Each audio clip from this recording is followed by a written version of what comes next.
If you haven't heard about what happened at the Gay Pride Parade in the Netherlands, it's likely because you haven't seen the infamous security footage that's currently going viral on Reddit and other places on the internet. Today, I'm going to show you portions of that security footage and tell you the story about what's really happening so you have context and can really appreciate what you're seeing. But before we get into that story, if you're a fan of the strange, dark, and mysterious delivered in story format, then you've come to the right place because that's all we do, and we upload once a week. So if that's of interest to you, please swap out all of the Pop-Tarts in the like button's pantry for the unfrosted kind. Also, please subscribe to our channel and turn on all notifications so you don't miss any of our weekly uploads. Okay, let's get into today's story.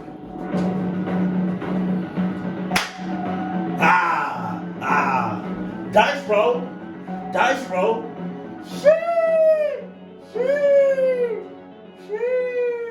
On September 27th, 2018, in a little city in the Netherlands, a security camera captured 6 men walking calmly toward this brick bungalow inside one of the country's holiday parks. A holiday park is a place that offers cheap accommodations to tourists. They typically have things like campsites, RV parking, cheap bungalows for rent, and they also often offer things like swimming and golfing and bowling, so it's kind of like an all-in-one for families on vacation. But on this September day, these 6 men caught on camera were neither family nor on vacation. Instead, as they walked, it was very clear from their body language that the only thing they were interested in was getting inside of their holiday bungalow. Once they did reach the front door of this bungalow, the apparent leader of the group, who had dark brown hair and a full beard, he pulled out a key, unlocked the door, he opened it up, and then he made sure the rest of the men took off their shoes before walking inside.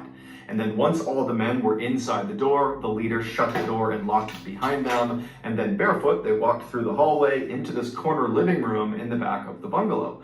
And in this room, there was this L-shaped couch that was centered on a coffee table and a couple of chairs scattered throughout the rest of the room. And so the 6 men kind of took up seats in these different places. And then after they were all sitting down, 2 of the men who had been seen walking into the bungalow carrying backpacks and duffel bags, they pulled those bags out and set them on the coffee table. And as soon as these 2 men did that, the other 4 men who had been chatting amongst themselves went completely silent and turned and just faced the bags on the table. Oh, no. It was very clear that whatever was in the bags was very significant. So significant, in fact, that the group had pulled most of the curtains across all of the windows inside of this bungalow to make sure no one outside could look in and potentially see the contents of these bags. And once the 2 men unzipped the duffel bags and backpack and began putting the contents of the bags onto the table, it became incredibly clear why the men were so on edge.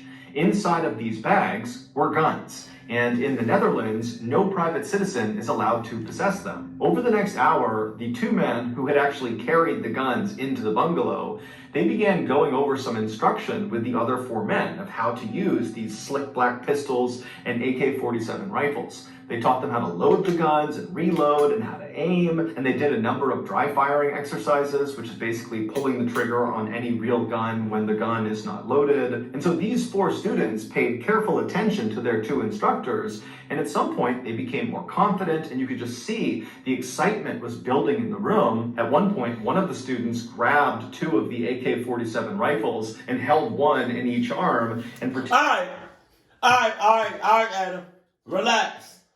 Relax, Adam. Jesus. Alright, I don't like guns. You know I don't like guns. Damn sure no AK-47s.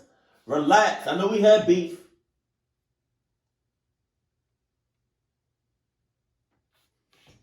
But I'm a vegan now. Ugly. To fire them simultaneously, like you would see in the Rambo movies. But when one of the 2 instructors reached back into one of these bags and pulled out a new item, a vest, and laid it on the coffee table, immediately the mood in the room shifted again. Now the students seemed more nervous than excited. One of the 4 students eventually walked forward and somewhat reluctantly extended his arm to allow the instructor to slip the vest onto him. And then once the vest was put on the student, you can see in the camera footage, there are pockets all over this vest with little wires poking out of them. This vest was a suicide vest. Spit just came out of my mouth and I don't know why.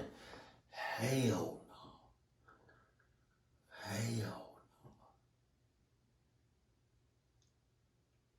If I was in that room, I would have been like, hey, mother cluckers. Hey, I'm not putting on this vest. I'm not putting on this vest. Take Adam. Toby, bitch. Let one of them two motherfuckers. I'm not doing that. I'm not doing that. I shouldn't even be here right now. I should be at home watching some Gattor videos.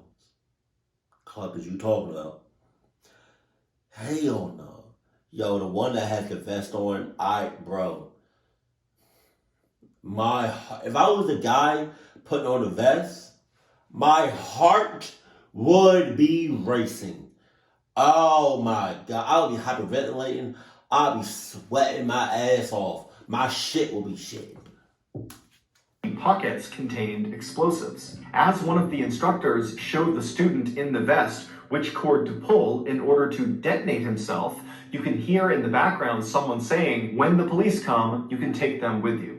A little over 2 hours later, these 6 men were done, and they began packing up their arsenal of new weapons back into the bags, and then they stood up to leave. But when they left, it was the students who had the bags of weapons, not the 2 instructors. Once the 6 men had left the bungalow and were back outside again, they put their shoes back on, they locked the bungalow behind them, and then the 2 instructors were seen on camera walking away from the bungalow to a separate car. They drove off, and then the 4 men that now had the weapons, they walked to a nearby white cargo van, which contained 1 other man who had not been inside of the bungalow with them, but he was very much a part of this group. He was their driver. And so as the 4 men with guns approached the white van, the driver saw them, he climbed out, he ran around to the back and opened up the back doors that led into the windowless back cargo area of the van. And the 4 men with guns, they climbed inside, the driver shut the van, climbed back into the driver's seat, and then before long, the driver was leaving the parking lot and heading north towards the city of Amsterdam, which is the capital of the Netherlands.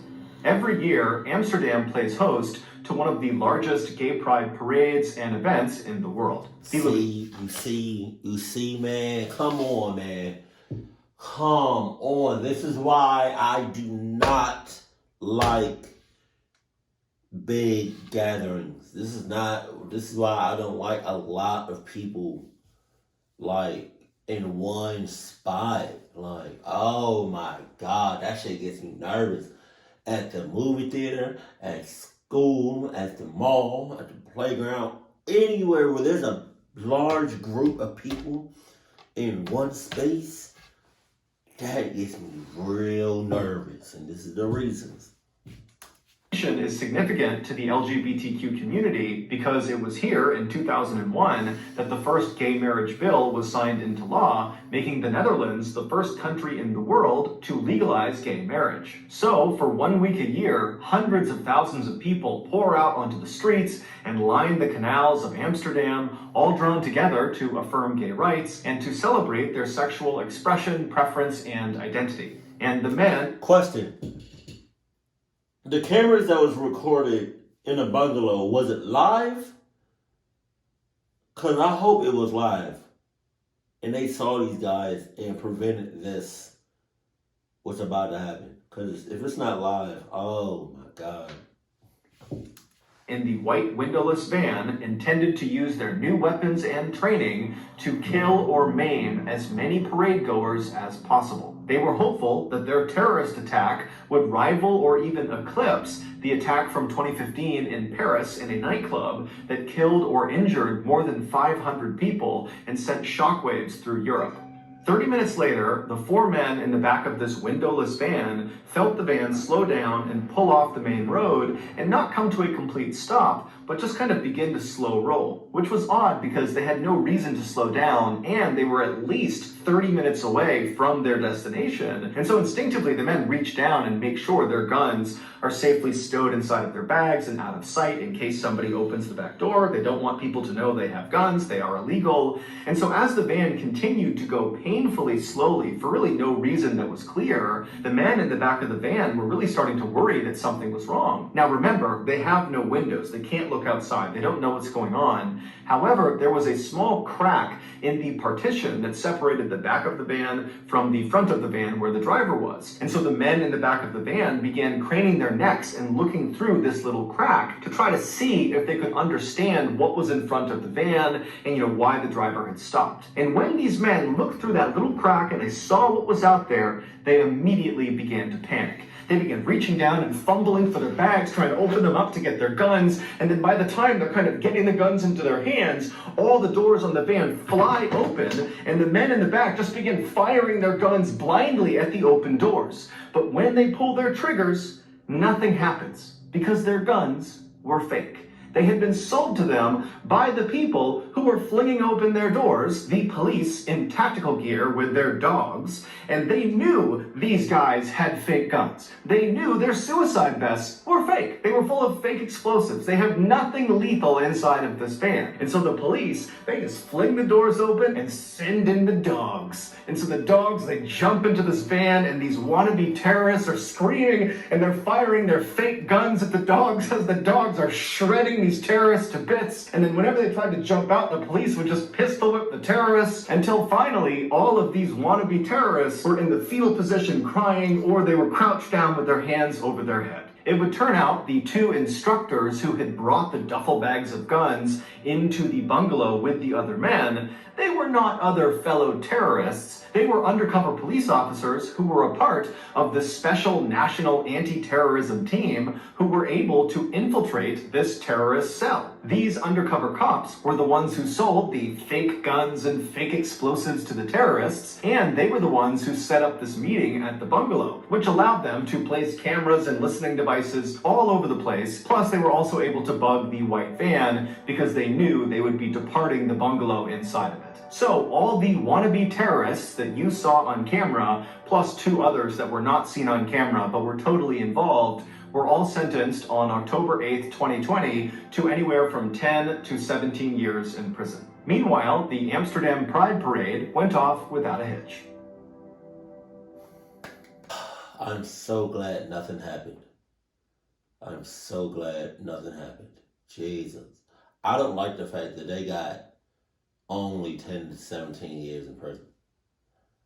Like, those are some cold-heartedly,